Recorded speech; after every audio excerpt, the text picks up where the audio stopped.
고린도 후서 1장.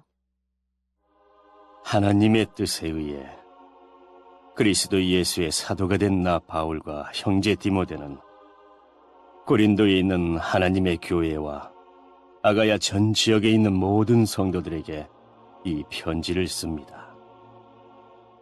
하나님 우리 아버지와 주 예수 그리스도께서 내리시는 은혜와 평강이 여러분에게 있기를 빕니다. 우리 주 예수 그리스도의 하나님과 아버지를 찬송합니다. 그분은 인자하신 아버지이시며 모든 위로의 아버지이십니다. 하나님은 우리가 여러 가지 환난을 당할 때 위로해 주셔서 우리가 하나님께 받은 위로로서 여러 환난을 당한 사람들을 위로할 수 있게 하셨습니다. 그리스도의 고난이 우리에게 넘쳐나는 것처럼 그리스도로 말미암아 받는 우리의 위로도 넘치게 되었습니다. 우리가 환난을 당한다면 이것은 여러분을 위로하고 구원받게 하기 위한 것입니다. 우리가 위로를 받는다면 그것도 여러분을 위로해 주기 위한 것입니다. 이 위로로 여러분은 우리가 당하는 고난과 동일한 고난을 받을 때에 오래 참습니다. 여러분을 향한 우리의 소망은 확고합니다. 왜냐하면 여러분이 우리가 당하는 고난에 참여한 것처럼 우리가 받는 위로에도 참여하고 있음을 알기 때문입니다. 성도 여러분, 우리가 아시아 지방에서 당한 환난을 여러분이 알아주시기를 원합니다. 우리는 감당하기 어려운 환난을 당해 삶의 소망조차 없었습니다. 마음속으로는 사망 선고를 받았다는 느낌마저 들었습니다. 그러나 이렇게 된 것은 우리 자신을 의지하지 않고 죽은 자를 살리시는 하나님을 의지하도록 하기 위해서였습니다. 하나님께서는 이렇게 무서운 죽음의 위기에서 우리를 구원하셨으며 앞으로도 구원하실 것입니다. 우리는 하나님께서 계속해서 우리를 구원해 주실 것이라는 소망을 하나님께 두겠습니다. 여러분도 기도로서 우리를 도와주십시오. 하나님께서 많은 사람들의 기도를 들으시고 우리에게 은혜를 주셨는데 이 일로 말미암아 많은 사람이 하나님께 감사하게 될 것입니다. 우리의 자랑은 이것입니다. 이에 대해서는 우리의 양심이 증언합니다. 우리는 하나님께로부터 오는 정직함과 성실함으로 세상의 지혜가 아니라 하나님의 은혜를 따라 세상에서 처신하였습니다. 특히 여러분을 대할 때는 더욱 그러했습니다. 우리는 여러분이 읽고 이해할 수 없는 것은 쓰지 않았습니다. 여러분이 우리를 부분적으로밖에는 이해할 수 없었으나 장차 우리 주 예수님의 날에 우리가 여러분을 자랑스러워하는 것처럼 여러분도 우리를 자랑스럽게 여길 수 있다는 것을 완전히 알게 되기를 소망합니다. 나에게 이러한 확신이 있었기에 처음에 여러분을 방문할 계획을 세웠던 것입니다.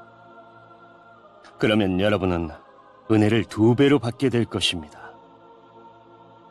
나는 마케도니아로 가는 길에 여러분을 방문하고 마케도니아에서 다시 돌아오는 길에 여러분에게 들러 여러분의 도움을 받아 유대로 갈 계획이었습니다. 내가 깊이 생각도 하지 않고 이런 계획을 세웠을 것 같습니까? 인간적인 동기로 계획을 세워 마음으로는 아니요 라고 생각하면서 말로는 예 그렇습니다 라고 할 것 같습니까? 하나님께서 신실하신 것처럼 우리는 여러분에게 예라는 말과 아니요라는 말을 동시에 하지 않았습니다. 실루아노와 디모데와 내가 여러분에게 전했던 하나님의 아들 예수 그리스도는 예라고 하면서 동시에 아니어가 되시는 분이 아니셨습니다. 그분에게는 항상 예만 있었습니다. 하나님의 모든 약속이 그리스도 안에서 예가 되었습니다. 그러므로 우리는 그리스도를 통해 아멘이라고 함으로써 하나님께 영광을 돌립니다. 여러분과 우리를 그리스도 안에서 굳게 세우시는 분은 하나님이십니다. 하나님께서는 우리에게 기름을 부으시고 우리가 그분의 소유라는 표로 인을 치시고 그 보증으로 우리 마음에 성령을 주셨습니다. 하나님을 내 증인으로 모시고 말하는 것인데 내가 고린도에 가지 않은 것은 여러분을 아끼는 마음 때문입니다. 또한 여러분의 믿음을 우리 마음대로 지배하려고 했던 것도 아닙니다. 여러분이 믿음 위에 굳게 서 있으므로 우리는 단지 여러분의 기쁨을 위해 여러분과 함께 일하는 사람일 뿐입니다.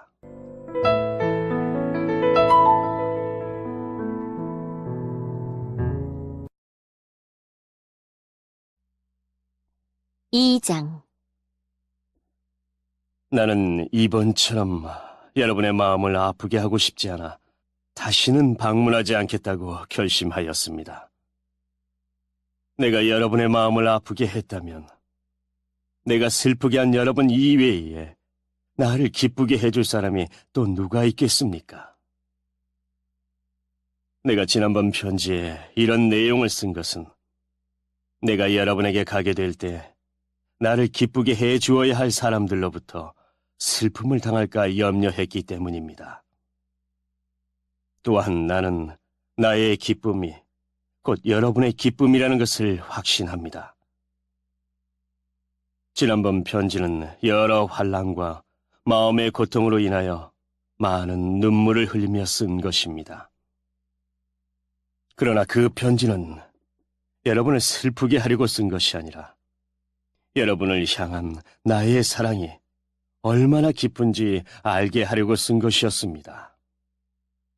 내 마음을 아프게 한 사람이 있었다면 그 사람은 나를 아프게 했다기보다 어느 정도는 여러분 모두를 아프게 한 것입니다.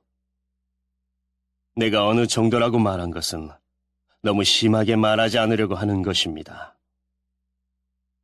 많은 사람에게서 그 사람이 받은 처벌은 이미 그것으로 충분합니다.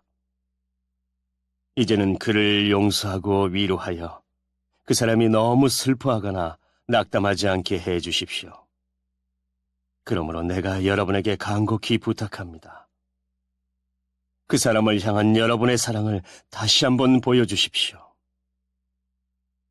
내가 여러분에게 편지를 쓴 것은 모든 일에 순종하는지를 시험하여 알아보기 위해서였습니다.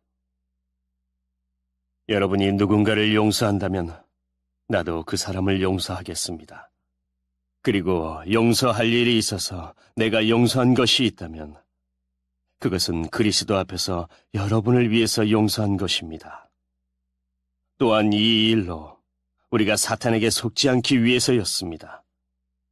사탄의 계획을 우리가 모르는 것이 아닙니다. 내가 그리스도의 복음을 전하기 위해 드로아에 갔을 때 주님께서 내게 복음을 전할 수 있는 길을 열어주셨습니다. 그러나 나는 그곳에서 내 형제 디도를 만나지 못하여 마음이 편치 못했습니다. 그래서 나는 그곳 사람들에게 작별 인사를 하고 마케도니아로 떠났습니다. 그리스도 안에서 항상 우리를 이끌어 승리의 행진을 하게 하시며 어디서나 우리로 그분을 아는 지식의 향기를 풍기게 하시는 하나님께 감사드립니다. 우리는 구원받은 사람들에게나 멸망당하는 사람들에게나 하나님 앞에서 그리스도의 향기입니다. 멸망하는 사람들에게는 죽음에 이르게 하는 죽음의 향기이지만 구원받은 사람에게는 생명에 이르게 하는 생명의 향기입니다. 그렇다면 이 일을 하기에 합당한 사람은 누구이겠습니까? 우리는 많은 사람들과는 달리 돈을 벌기 위해 하나님의 말씀을 팔고 다니는 사람들이 아닙니다. 우리는 하나님의 보냄을 받은 사람답게 하나님 앞에서 그리고 그리스도 안에서 진실하게 말합니다.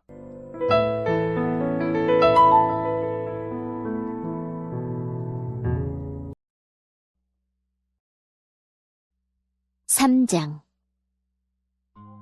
우리가 또다시 자화자찬을 하기 시작했다고 생각하십니까? 혹은 우리가 어떤 사람들처럼 여러분에게 보일 추천장이나 여러분에게서 받은 추천장이 필요한 사람입니까? 여러분 자신이 바로 우리 마음속에 섰고 모든 사람들이 알고 또 읽고 있는 우리의 편지입니다. 여러분은 우리의 사역의 결과로 나타난 그리스도께서 보내신 편지입니다. 이 편지는 먹이 아니라 살아계신 하나님의 성령으로 쓴 것이며 돌판이 아닌 사람의 마음판에 쓴 편지입니다. 우리는 그리스도로 인하여 하나님 앞에서 이러한 확신이 있습니다. 우리는 이런 일을 할 수 있는 자격이 우리에게 있다고 생각하지 않습니다. 우리의 자격은 하나님께로부터 나옵니다. 하나님께서는 우리에게 문자가 아니라 성령의 언약인 새 언약의 일꾼에 합당한 자격을 주셨습니다. 그것은 문자는 죽음을 가져오는 반면 성령께서는 생명을 주기 때문입니다. 돌판에 새겨져 있는 죽음에 이르게 하는 율법에 의한 직분도 영광스럽습니다. 그래서 비록 사라질 영광의 광채이기는 하지만 이스라엘 자손들은 모세의 얼굴에 나타난 광채 때문에 그의 얼굴을 똑바로 쳐다보지 못했습니다. 그러니 성령의 사역은 얼마나 더 영광스럽겠습니까? 사람들에게 죄가 있다고 판정하는 사역도 영광스러운데 의의를 가져다주는 사역은 얼마나 더 영광스럽겠습니까? 이런 면에서 훨씬 더 빛나는 영광과 비교해 볼 때 이전에 영광스러웠던 것은 전혀 영광스러운 것이 아니었습니다. 사라져버릴 것도 영광스럽다면 영원히 지속될 것은 더욱 영광스러울 것입니다. 이러한 소망이 우리에게 있기에 우리는 매우 담대합니다. 우리는 이스라엘 자손이 자기 얼굴의 광채가 사라져가는 것을 똑바로 쳐다보지 못하게 하려고 자기 얼굴에 수건을 덮은 모세처럼 하지 않습니다. 그러나 이스라엘 자손들의 마음이 둔해진 까닭에 오늘날까지도 옛 언약을 읽을 때 수건을 그대로 쓰고 있습니다. 이 수건이 아직까지 벗겨지지 않고 있는 것은 이것이 오직 그리스도 안에서만 벗겨질 수 있기 때문입니다. 오늘날까지도 이스라엘 자손들이 모세의 글을 읽을 때 그들의 마음에는 수건이 덮여 있습니다. 그러나 누구든지 주님께 돌아올 때 그 수건은 벗겨질 것입니다. 주님은 성령이십니다. 주님의 성령께서 계신 곳에는 자유가 있습니다. 우리는 모두 수건을 벗은 얼굴로 주님의 영광을 봅니다. 이렇게 해서 우리는 주님의 형상으로 변화하여 점점 더 큰 영광에 이릅니다. 그 영광은 성령이신 주님께로부터 나오는 것입니다.